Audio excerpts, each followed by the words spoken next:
हुए तो उन्होंने ये साबित करने की कोशिश की, वहाँ ये बताया और वीडियो बनाकर पैगाम जो वायरल कराया कि वो अपने फैंस को बताना चाहते थे कि हम कानून के अंडर आते हैं, कानून हमारे ऊपर लागू होता है, हम सब के ऊपर लागू होता है। अगर मैं पाकिस्तान का सबसे पॉपुलर लीडर हूँ तब भी मुझ पर कानून लागू होता है, अगर कोई ताकतवर अमीर तरीन आदमी है उस पर भी कानून लागू होता है। तो उन्होंने ये चीज़ साबित की ज़ेबा चौधरी की अदालत में पेश हो गए और आज हाई कोर्ट जहाँ पर हम खड़े हुए हैं इसने खान साहब की उस दरख्वास्त को खारिज करके ये साबित किया कि कानून की बालादस्ती की जंग जो इमरान खान ने 26 साल पहले शुरू की थी और जिसकी अदलिया की तहरीक के लिए इमरान खान लगातार मार्च भी करते रहे, आज हाई कोर्ट ने साबित किया कि इमरान खान पाकिस्तान तहरीक इंसाफ के चेयरमैन ही नहीं बल्कि पूरे पाकिस्तान के चेयरमैन है और कानून की बालादस्ती को करने के लिए, कानून को लागू करने के लिए वो अपनी जान भी कुर्बान कर सकते हैं। क्योंकि जब कानून की बालादस्ती होगी तो मैं आपको बताऊं उस वक्त ये कौम ऊपर जाएगी, जब इंसाफ अमीर के लिए और गरीब के लिए बराबर होगा उस वक्त ये कौम ऊपर जाएगी, जब ये सारी चीज़ें इकट्ठी होती हैं। क्योंकि आप सल्लल्लाहु अलैहि वसल्लम ने फरमाया कि जब कुरैश की बेटी का केस वहाँ पर पेश किया गया और कहा गया कि कुरैश की बेटी के ऊपर चोरी साबित हुई, उसके हाथ काटने की सज़ा उसको मिली, तो किसी ने कहा उनको माफ़ कर दो, तो आप सल्लल्लाहु अलैहि वसल्लम ने फरमाया कि अगर मेरी बेटी भी ये गलती करती तो उसके भी सज़ा मिलती। तो कानून की बालादस्ती हम हदीसों की रोशनी में लेकर आगे चलेंगे इंशाअल्लाह। इनकी तरह नहीं कि जजेस को मुलायन करेंगे, अदालतों को मुलायन करेंगे,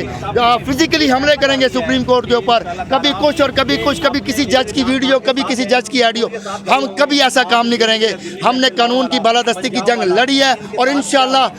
हर वक्त लड़ते रहेंगे और लॉन्ग मार्च से भी हम ये साबित करेंगे कि हम कानून के अंदर रह के अपना मार्च रिकॉर्ड कराएंगे और इंशाअल्लाह पाकिस्तान की फतह होगी, हक की फतह होगी, इमरान खान की फतह होगी और इस पाकिस्तान में कानून की बालादस्ती को हम कायम करेंगे इंशाअल्लाह। अच्छा, मुझे ये बताएं कि पहले उन्होंने इन पर गद्दारी का मुकदमा दर्ज किया, दहशतगर्दी का, फिर उन्होंने जो ज़ेबा चौधरी उनका मुकदमा दर्ज किया, अभी ये आर्टिकल 6 लगाने चाह रहे हैं। मरियम नवाज़ ने यह भी कहा कि हमारी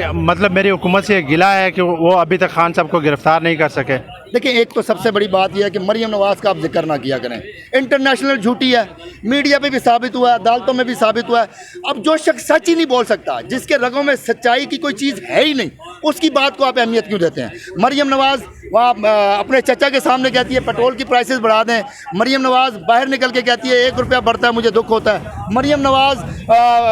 इंडोर